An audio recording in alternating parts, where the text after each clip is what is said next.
57. Festival of Time.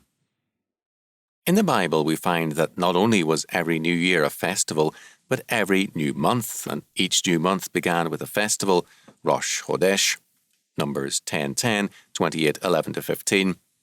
Thus, not only the new year, but every month was a festival and a holy day, Psalm 81:3, Isaiah 1:13.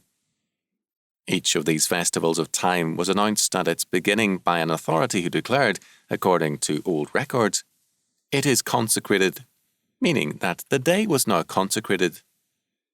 Why this importance to the calendar?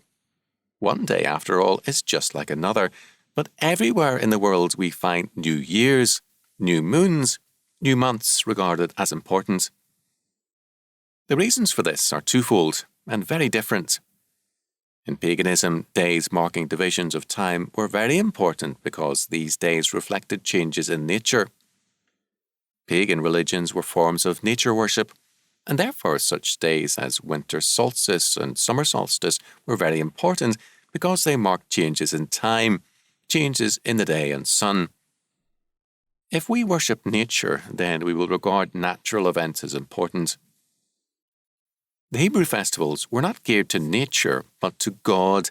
They celebrated time changes in relationship to God. The Passover was their day of salvation. Their thanksgiving celebrated the goodness of God to His people.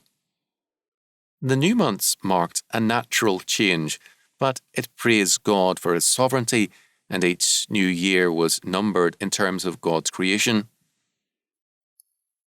The Christian calendar is dated AD, Anno Domini, the year of our Lord Jesus Christ. It continues the biblical tradition in honouring time and observing it, because it holds time to be under God and serving the purposes of God. The French Revolution tried to abolish the Christian calendar and to date time from the Revolution, because now history was to be under man's control, not God's. The Russian Revolution made a similar attempt, and more than a few dream of a new calendar in terms of man. The Soviet regime and other socialist governments introduced many plans, 5-year plans and the like, whose purpose was to make time in the future an area of state planning and controls. The results of all such planning had been wretched failures. Man is not a god over time, nor a god in any form. Man is not the maker of time, but a creature under God. The Christian can therefore celebrate festivals of time, the new year, the coming of winter, summer, spring or fall, and enjoy the new moon or the new week, because he has the confidence that time is governed by God.